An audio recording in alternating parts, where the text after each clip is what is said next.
নমস্কার বন্ধুরা, সবাই কেমন আছেন? আশা করি খুব ভালো আছেন।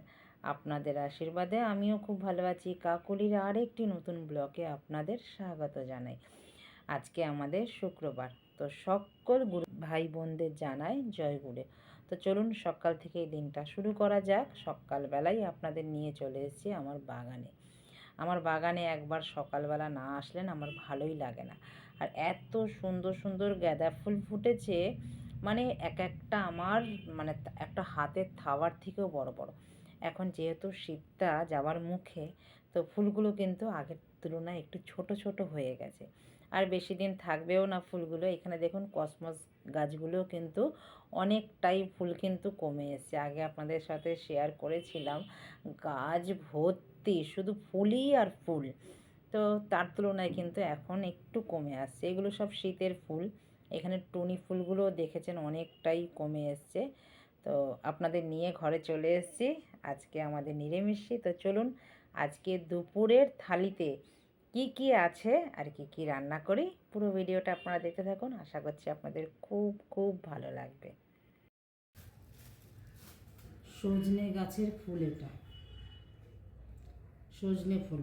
এটা একটু জলে ভিজিয়ে রাখবো। আজকে যেহেতু আমাদের শুক্রবার, বড়া খাবো। এই যে সজনে গাছের এই যে এগুলো ফেলে দেবো, ডাঁটাগুলো ফেলে দেবো। ফেলে দিয়ে এটা এমনি ঝাললে পরেই পড়ে যাবে। এটা দিয়ে বড়া করব। আজকে আমাদের জয়গুরু। এই যে এগুলো ফেলে দিচ্ছি। কালকে আসার পথে নিয়ে এসছি এগুলো, আসার পথে এগুলো নিয়ে এসছি।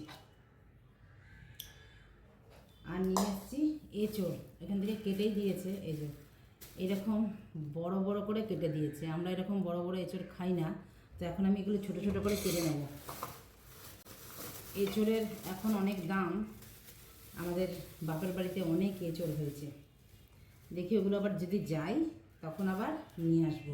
এই যে এঁচড়, এগুলোকে সব কেটে নিই। রোদ আসছে, এখান থেকে রোদে বসে বসে কাটবো। এঁচড়গুলো আমরা কাটি যান কীভাবে, এই যে ছোট ছোট করে এগুলো বোকাগুলো ফেলে দিলাম, বুকের যেগুলো। এবার এইটাকে এরকম করে ছোট করে নেব,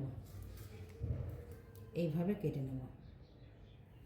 আমার কাটাকুটি কমপ্লিট হয়ে গেছে। আমি সব কিছু গুছিয়েই রান্না করি, আপনারা তো জানেন। দেখুন এখানে বাসন মেজে আমি চা খেতে গিয়েছিলাম, তারপরে ডাল ভাত বসিয়ে দিয়েছিলাম।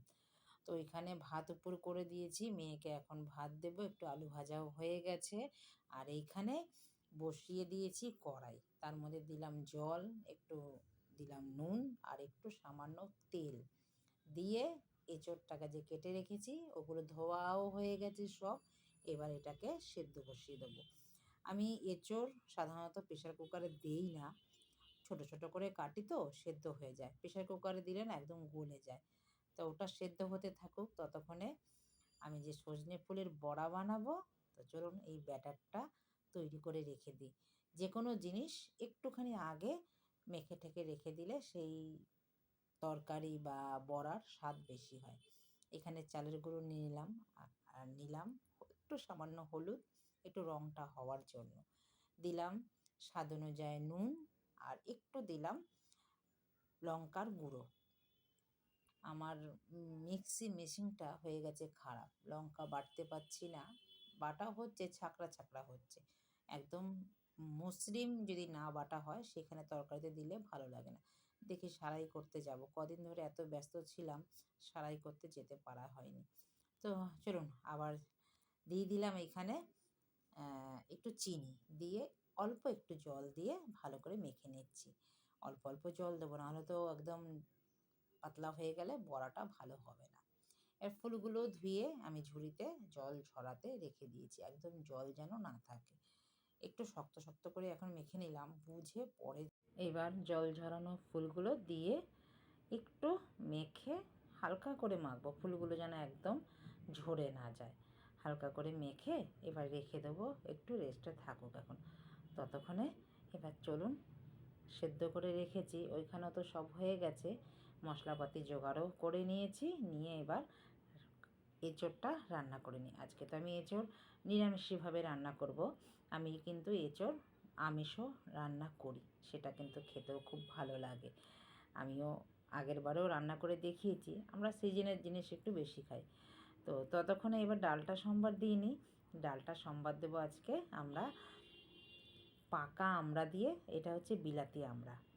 তো বিলাতি আমড়া দিয়ে আমরা কিন্তু ডাল খেতে ভালোবাসি। মানে আমাদের এই শ্বশুরবাড়িতে বিলাতি আমড়া দিয়ে ডাল খেতে ওরা ভালোবাসে, আপনাদের দাদা খুব ভালোবাসে। তো এই বিলাতি আমড়া পেয়েছি জানেন কোথায়? এই সিজনে মাসি শাশুড়ি আছে, তার ছেলের বউ এসছিল। তো সে নিয়ে এসেছিলো তার গাছের দুটো নারকোল বড় বড়, আর এই গাছেরই বিলাতি আমড়া, মানে ওদের বাড়িতে এই গাছ আছে। তো সেই আমড়া দিয়েই আজকে ডাল করে নিলাম। আপনারা কে কে বিলাতি আমড়া দিয়ে ডাল খান আমাকে কিন্তু কমেন্টে জানাবেন। আমাদের বাড়িতে কিন্তু খাওয়া হয়, তাই আমি রান্না করে নিলাম। এই আমড়াগুলো খেতে খুব ভালো লাগে। ডালও হয়ে গেছে, নামিয়ে নিলাম। এবার আমি এঁচোড় রান্না করব। আজকে নিরামিষই আয়োজন কিন্তু এইটুখানি। দিয়ে দিলাম কড়াইতে তেল, গরম হওয়ার পর সাদা জিরে ফোড়ন, তেজপাতা ফোড়ন দিয়ে আলুটা দিয়ে দিলাম। আলুটা একদম ভাজা ভাজা হওয়ার পর গুঁড়ো মশলাই দিলাম, ধনিয়া, জিরে, হলুদ, নুন স্বাদ অনুযায়ী, একটু চিনি দিলাম, একটু গুঁড়ো গরম মশলা দিলাম, একটু লঙ্কার গুঁড়োও দিয়েছি, আর একটু জল দিয়ে ভালো করে মশলাটা ভালো করে কষিয়ে দিলাম। তেল ছাড়া অবধি ওয়েট করলাম। তারপরে এবার সেদ্ধ করা এঁচোড় দিয়ে দিলাম, দিয়ে একটু আবারও একটু চিনি দিলাম, একটু দেখে নুন দিলাম, দিয়ে একটু নামানোর সময় ঘি দিয়ে নামিয়ে নিলাম। এইরকম এঁচোড়ও আমরা খাই, আর আমরা মাটন দিয়েও কিন্তু এঁচোড় খাই, আপনাদের শেয়ার করব। এঁচোড়টা কিনে নিয়ে এসি বাজার থেকে, এগুলো কিন্তু দেশি এঁচোড় না, এগুলো বলছে ম্যাড্রাজি এঁচোড়। দেশি এঁচোড় যখন পাবো তখন রান্না করব মাটন দিয়ে। মাটন দিয়ে এঁচোড় খেতেও কিন্তু খুব ভাল লাগে। এমনি এঁচোড়কে সবাই বলে গাছপাঠা, তো গাছপাঠা আর হচ্ছে পাঁঠার মাংস, মানে গাছপাঠা আর পাঁঠার মাংস দুজনকে মিলে মিশিয়ে রান্না করে আপনাদের দেখাবো। তো এইবার চলুন বড়াগুলো ভেজে নিই। চ্যাপটা চ্যাপটা করে তেল গরম হওয়ার পর দিয়ে দিলাম। প্রথমে হাই ফ্লেমে দিলাম, তারপরে ফ্লেমটাকে লো করে দিলাম। আস্তে আস্তে বড়াটাকে ভেজে নেব, একদম ক্রিপসি মুচমুচ বড়া আমার তৈরি হয়ে যাবে। এইভাবে বড়াগুলো সব দিয়ে দিলাম। এবার উল্টে পাল্টে ভালো করে বড়াগুলো ভেজে নেব। দেখুন আমার বড়া কিন্তু উল্টে দিলাম, এক পিঠ হওয়ার পর একদম ব্রাউনি টাইপের হয়ে গেছে এক পিঠ, আরেক পিঠটাও আমি সেমভাবেই ভেজে নেব, একদম মুচমুচ হয়ে গেছে। এবার বড়াগুলো তুলে নিয়ে চলুন। তো ভিডিওটাও আমি এখানে কিন্তু রাখছি বন্ধুরা।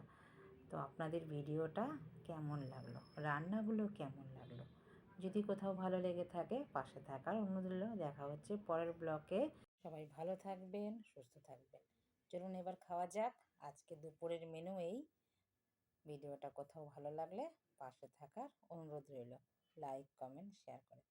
আবারও দেখা হচ্ছে। নমস্কার, টাটা।